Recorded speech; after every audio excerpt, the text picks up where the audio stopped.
Karibu kwenye simulizi ya Machozi ya Rohoni. Mwandishi ni Azizi Hashim. Jina langu ni Onesimo Sangalali. Muda mfupi baadaye, wadogo zangu na ndugu zangu wengine wote walitoka, wakaja kunikumbatia kwa nguvu, kila mmoja akionyesha kuwa na furaha kubwa kutokana na ujio wangu. Huyu ni nani? Mama aliniuliza huku akimgeukia Alice, ambaye muda wote alikuwa amesimama kwa adabu. Ni rafiki yangu mama. Ukimwita mkeo mtarajiwa utakuwa hujakosea, nilisema. Bosi wote wakamgeukia na kuanza kumsalimu kwa uchangamfu. Alice naye akawa anachangamkia kwa adabu kubwa. Tulikaribishwa ndani, furaha kubwa ikiendelea kutanda mle ndani. Wakati wao wakifurahia, mimi nilikuwa nazidi kusononeka kutokana na hali ya pale nyumbani. Kila kitu kilikuwa kimechakaa kweli kweli. Nilikaa kwenye kiti cha mbao, Alice akakaa kwenye mkeka na mama. Mazungumzo hapa na pale yakaendelea. Muda mfupi baadaye, jogoo mkubwa alienda kukamatwa kwa ajili yetu wageni, akachinjwa na kuanza kuandaliwa. Alice alienda kujumuika na mama kule jikoni, huku mimi nikiwa na baba tukibaki sebuleni kuendelea na mazungumzo. Nilichompenda Alice, licha ya mazingira tuliyokuta pale nyumbani, wala hakuonesha maringo ya aina yoyote. Ndani ya muda mfupi tu alikuwa kama mwenyeji, akawa anasaidiana na mama kupika, tena kwenye jiko la kuni. Kwa nini umetutupa kiasi hiki mwanangu? Unaona tulivyochoka? Maisha yako yanaonesha kuwa mazuri sana, kwa sababu unang'aa vizuri, umenawiri, hata mkeo naye anaonekana kupendeza vizuri. Kwa nini umetuacha tuteseke kiasi hiki? Alisema baba, kauli ambayo ilinifanya machozi yanitoke. Nisamehe baba, yani sina hata majibu, lakini nimetambua kwamba mimi ni mkosefu na ndio maana nimekuja mwenyewe. Uliniambia kwamba mke wako anaitwa Joanna, lakini huyu uliyekuja naye unasema anaitwa Alice. Sijaelewa hapo. Ni story ndefu baba. Joanna amenifanyia mambo mengi mabaya mno.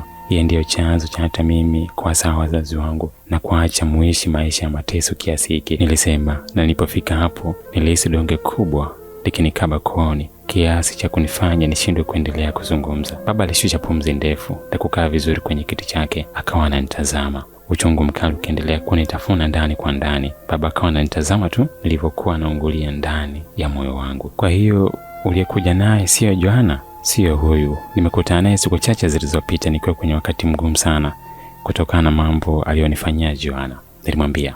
Ukimya mrefu ukapita kati yetu.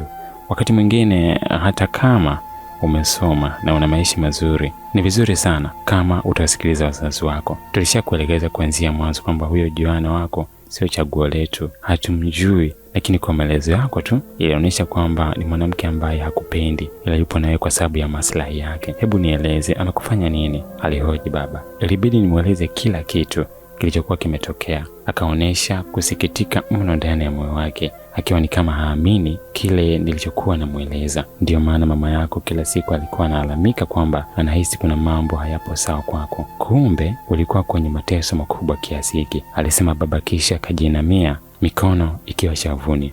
Mwanangu, mimi sikukuzaa uje kwa mwanaume zoba kiasi hicho. Umeshuhudia aina haya maisha ambayo naishi na mama yenu tangu mkiwa wadogo. Licha ya umaskini wetu, lakini tumeweza kuwalea vizuri wewe na wadogo zako mpaka leo mmekuwa wakubwa.